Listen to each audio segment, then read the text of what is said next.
All right, Genesis chapter 35.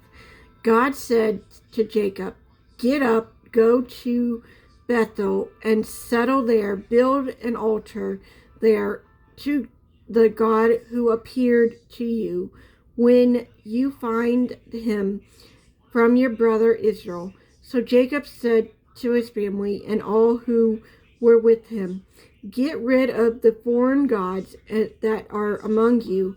Purify yourself and change your clothes. We must get up and go to Bethel. I will build an altar there to the God who answered me in my day of distress. He has been with me everywhere I have gone." Then they gave Jacob all their foreign gods and their errands, and Jacob told them under the oak near Shechem, when they set out a terror from God, come over the city around them, and they did not pursue Jacob's sons. So Jacob and all who were with him come to Luz, that is Bethel, in the land of Canaan.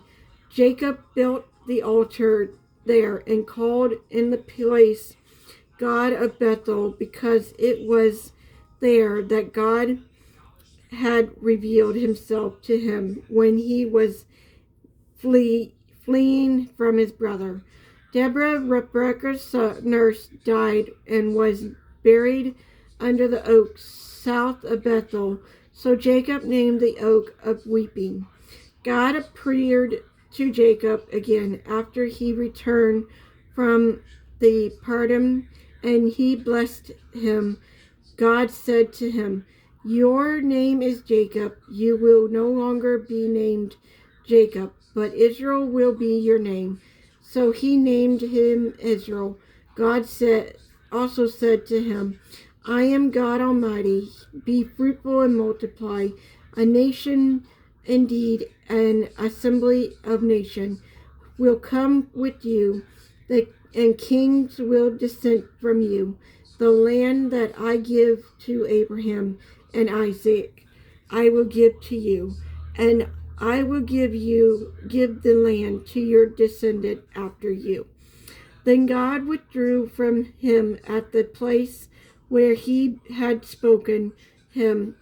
Jacob set up a marker at the place where he had spoken to him.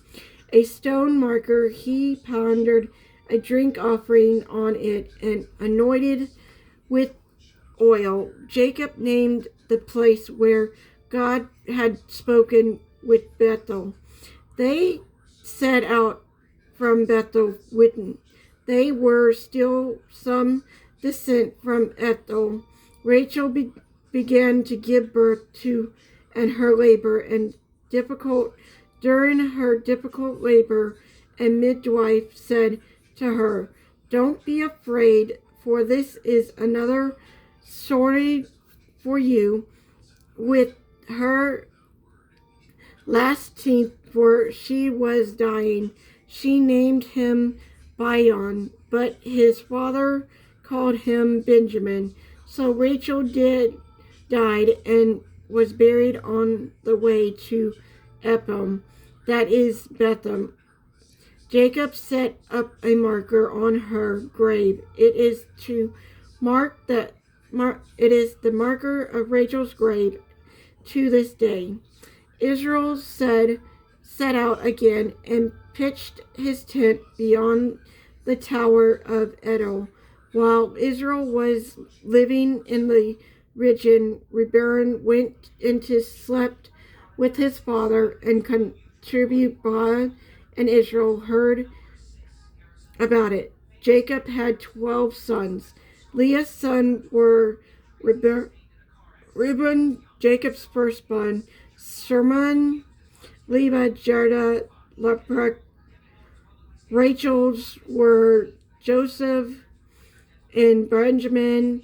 The sons of Rachel's slave Bilhah were Dan and Nor.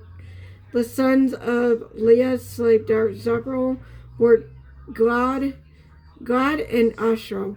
There are sons of Jacob who were born to him in Padan and Aram. Jacob came to his father of Isaac at Marah and Karteri, the Haram, where Abraham and Isaac had strayed. Isaac lived 180 years. He took his last breath and died and was gathered to his people, old and filled of the days. His son Israel and Jacob buried him.